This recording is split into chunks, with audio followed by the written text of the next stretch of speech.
প্রস্তুতি, তোর বাবা এই এলাকার ডন। ওই! বাবা তুমি কি একে চেনো? না। তাহলে একে বাড়ি নিয়ে চলো, সুস্থ করে জানতে হবে কেন তোমাকে মারতে চাইছে। ঠিক আছে, তাই চল। প্রস্তুতি, আজ তো 1 মাস হয়ে গেল, ওর কি জ্ঞান ফিরেছে?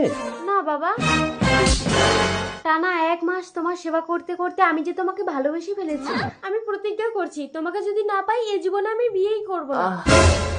আমি কোথায়? তুমি আমার সবার ঘরে। আমি তোমাকে ভালোবেসে ফেলেছি, তুমি কি আমার প্রেম প্রস্তাবে রাজি? না, আমি বিবাহিত। তোমার বাবা আমার বউকে তুলে এনে আটকে রেখেছে।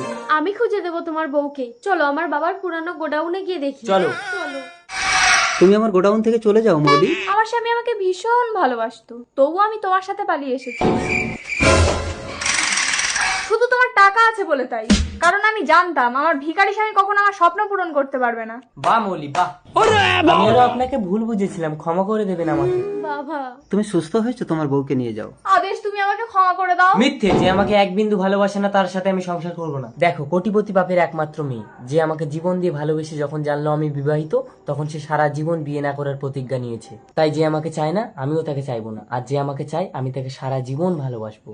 সরে যাও, আমি খারাপ, এই পৃথিবীতে আমার কোনো জায়গা নেই। আদেশ ওকে থামাও, গোডাউনের ছাদ থেকে লাফ কেটে মরবে। বিধির বিধান কেউ খণ্ডাতে পারে না, ওকে মরতে দাও প্রস্তুতি।